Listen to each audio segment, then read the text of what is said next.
북한이 지난 주말 2발의 단거리 미사일을 발사한 사실이 뒤늦게 알려지면서 곧 공개될 것으로 예상되는 조 바이든 정부의 대북 정책 향방의 귀추가 주목된다. 워싱턴 포스트는 23일 사안을 잘 아는 복수의 관계자를 인용.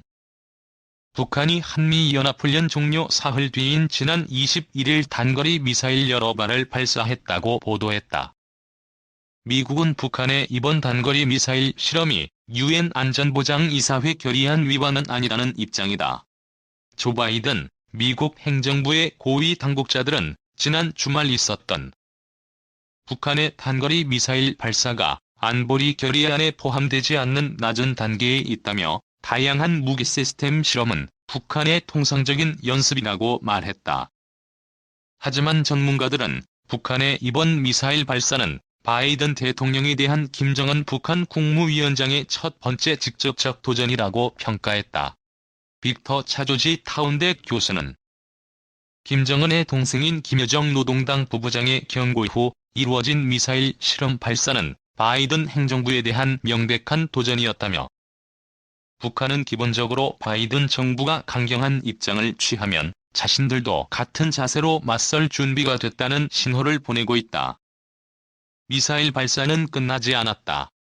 앞으로 더 올 것이라고 설명했다. 이에 미국의 새로운 대북 정책이 어디로 향할지 시선이 쏠리고 있다. 현재 바이든 정부의 새 대북 정책은 마무리 검토 단계에 진입한 것으로 알려졌다. 미국 고위 관리들은 새 정권의 대북 정책 검토 과정이 거의 끝나간다며 제이크 설리번 백악관 국가안보보좌관이 다음 주 한국과 일본의 안보실장과 이 문제에 대해 논의할 것이라고 전했다. 미국 외교관들은 바이든 정권의 새 접근 방식이 김정은 위원장과 직접 회담하는 도널드 트럼프 전 정권의 하향식 접근법이나 북한의 행동에 변화가 있을 때까지 협상에 손길을 내밀지 않겠다고 했던 버락 오바마 전 행정부의 상향식 접근법과는 다를 것이라고 설명했다. 앞선 두 정책은 모두 북한의 핵무기, 탄도미사일 개발이나 전 세계의 인권단체들이 규탄하는 집단 감시, 고문, 정치범 수용소 등을 통한 시민 억압을 막지 못했다. 아울러 WP는 한국과 일본의 관리들은 바이든 측의 조지 부시 전 행정부 시절 개발된 다자간 트린 육자회담에 재개를 반대한다는 뜻을 나타내면서 미국이 북한을 직접 상대하는 것이 가장 생산적인 형식이 될 것이라고 조언했다고 전했다. 2. 한미 동맹 우선 순위로 북한 핵, 미사일 문제. 한미 양국은 목요일 북한의 핵 및 탄도미사일 문제가 한미 동맹의 우선순위라고 강조한 반면 미국은 북한의 비핵화를 설득하는 데 영향력을 행사하도록 중국에 압력을 가했습니다. 양국은 이날 서울 외교부에서 정의용 외교부 장관과 서욱 국방부 장관, 미국이 참여한 2+2 회담 이후 공약에 대해 자세히 설명하는 공동 성명을 발표했습니다. 성명서에는 북핵 및 탄도미사일 문제가 한미 동맹의 최우선 과제임을 강조하고 이러한 문제를 해결하기 위한 공동의 약속을 재확인했다고 밝혔습니다. 그들은 북한을 포함한 국제사회가 관련 유엔 안전보장이사회 결의안을 완전하게 이행하는 것이 중요함을 확인했습니다. 또한 한반도와 관련된 모든 문제에 대해 긴밀히 조정하고 미국의 현재 진행 중인 대북 정책 검토에 대해 고위급 협의를 유지하기로 약속했습니다. 블링켄은 앞으로 몇 주 안에 완료될 것이라고 말했습니다. 미국이 현재 진행 중인 정책 검토에서 압력과 외교 옵션을 모두 고려하고 있다고 말했지만 자세한 내용은 밝히지 않았습니다. 양측은 또한 북한의 비핵화 및 기타 지역 문제를 다루는 데 있어 일본과의 3자 협력의 중요성을 강조했으며 이는 블링켄과 오스틴이 도쿄를 방문한 초기의 요청을 반영한 것입니다. 중국의 자기 주장이 아시아 순방 동안 미국 관리들의 주된 초점이 되었다고 비난하면서 블링켄은 또한 중국이 고유한 관계와 엄청난 영향력을 감안할 때 북한이 핵 프로그램을 포기하도록 설득하는 데 중요한 역할을 하고 있음을 인정했습니다.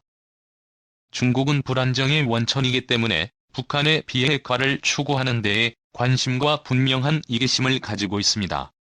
블링켄은 중국이 유엔 안보리 결의에 따라 정권에 대한 제재를 시행할 의무가 있다고 강조하면서 우리와 우리 파트너들에게 위험의 근원이며 분명히 위협이 되고 있습니다. 중국은 북한과 독특한 관계를 가지고 있다며 북한의 거의 모든 무역이 중국을 통과한다고 말했습니다. 그래서 앞으로 무슨 일이 일어나든 중국이 그 영향력을 효과적으로 사용하여 북한을 비핵화로 옮기기를 바라고 있습니다. 우리는 중국이 약속을 지키지 않는 일관된 실패에 대해 분명합니다. 그리고 우리는 중국의 공격적이고 권위주의적인 행동이 인도-태평양 지역의 안정, 안보 및 번영에 어떻게 도전하고 있는지에 대해 이야기했습니다. 미국 관리들이 발언에서 베이징을 겨냥했지만 중국은 한 미 공동 성명에서 부재했습니다. 이는 지난 화요일 일본과 워싱턴 간에 발표된 유사한 성명에서 양국이 중국의 행동이 기존의 국제 질서에 어긋난다고 지역 평화와 안보에 대한 위협으로 강력하게 비난한 것과 대조적입니다.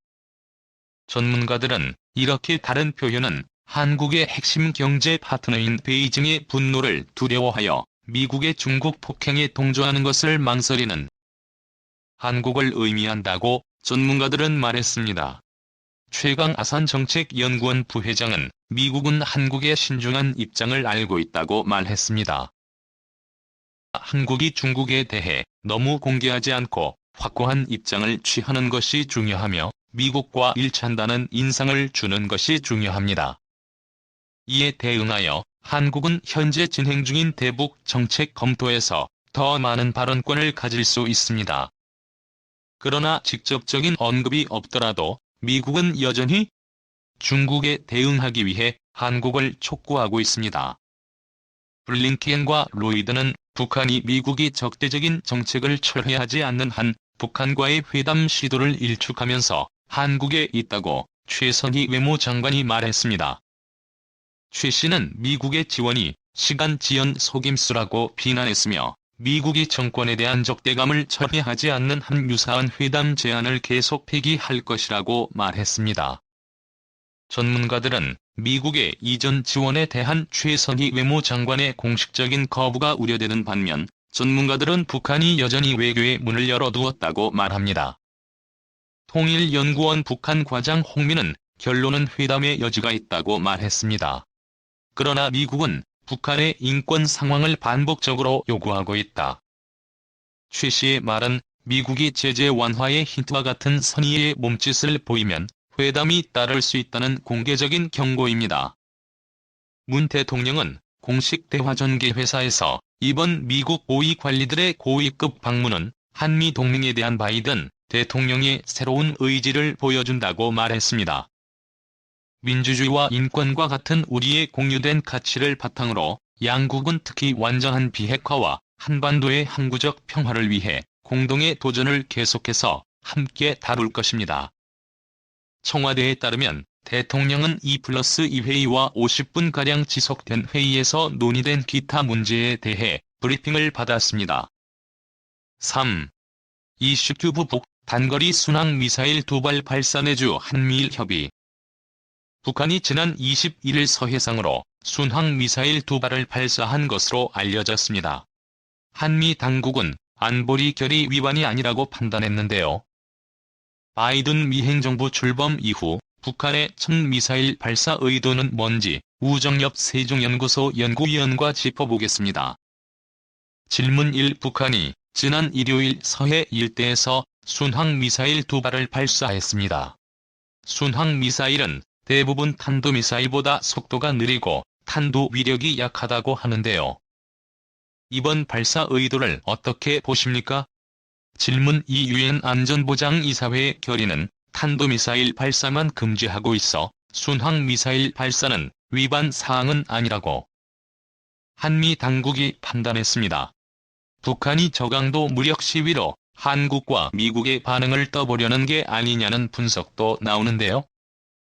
질문 3. 북한이 순항미사일을 시험 발사한 건 11개월 만입니다. 앞서 북한은 최근 열병식에서 신형 순항미사일로 추정된 기종을 공개했어요.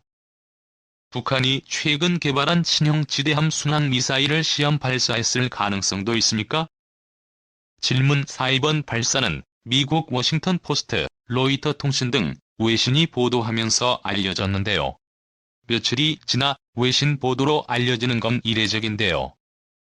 과거에도 유사한 사례가 있었나요?